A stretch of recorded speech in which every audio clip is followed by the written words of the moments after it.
Okey, jadi sekarang kita sambung lagi lah. Video yang lepas ni sampai muka surat 180 saja. 181 saja. Okey, jadi kita akan sambung ke muka surat seterusnya 182. Langkah yang ketiga. Selepas kita dah design, kita dah buat reka letak menu lah. Button dekat mana, text field dekat mana, label di mana. Jadi kita ke langkah seterusnya di mana kita dah lepas design, kita akan masukkan coding di sebalik design tersebut. Setelah membina reka bentuk yang dikehendaki, proses seterusnya ialah melaksanakan penyelesaian. Kita nak menaip kod, nak menaip coding di belakang button, di belakang text field. Murid boleh membina JFrame di perisian Java NetBeans dan menulis kod atau cara yang betul. Okay, berikut ialah cara membina antara muka mencari luas bulatan dan juga kod atau cara. Jadi dalam teks kamu ni dia bagi contoh macam ni lah. Ini design, design yang dicipta lah. Mana button, ini radio button, ini label, label.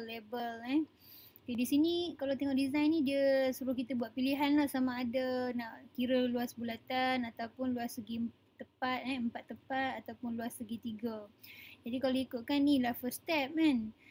Lepas kata pengguna klik, aku tahu lah contohlah pengguna pilih luas bulatan, dia dah klik, dah pilih, barulah dia keluar paparan yang ni. Pengguna masukkan jejari. Kemudian klik butang kira dan akhirnya paparan akan nampak lah. Kira dia sebenarnya banyak step kan. Banyak step, banyak design yang kena buat lah kalau ikut contoh dalam buku teks kamu ni. Jadi di sini design dan di sini di belakang button, di belakang radio button ni, yang bulat-bulat ni kita panggil radio button, ada coding dia di belakang dia. Buku teks kamu dia bagi contoh macam ni saja. Bina antara muka grafik yang inilah. Untuk buat pilihan mencari luas objek, selepas itu kita kena type kod atau cara untuk setiap pilihan. Okay, jadi yang ni antara muka grafik depan dan ini coding dia untuk kita buat pilihan. Kalau ditekan luas bulatan, apa yang berlaku? Bawa ke sini.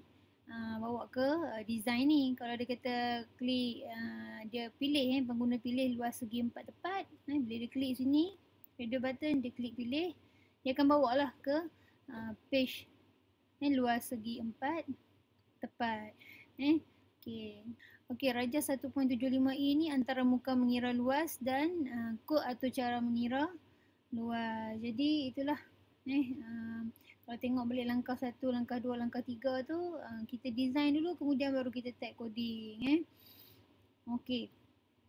Selepas tu langkah yang keempat, macam biasa, lepas kita dah selesai antara muka grafik, kita dah selesai tulis coding dia, kita akan menguji dan menyah ralat.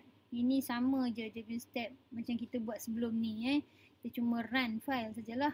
Kalau kata ada error, dia akan beritahu lah dengan tulisan merah sini kata ada error. Setelah berjaya membina antara muka dan kod atau cara untuk ketiga-tiga objek, uji setiap program yang telah dibangunkan.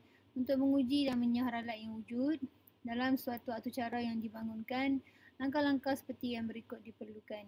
Masukkan input yang diperlukan, kemudian semak output yang dihasilkan. Betul ke tak kan pengiraan itu? Jika wujud ralat, kita perlu menghapuskan, menyah ralat dan membaiki. Seterusnya, sistem perlu diuji semula untuk memastikan atau cara adalah bebas ralat. Uji ke semua unit yang dibina, apakah output aplikasi yang telah dibina?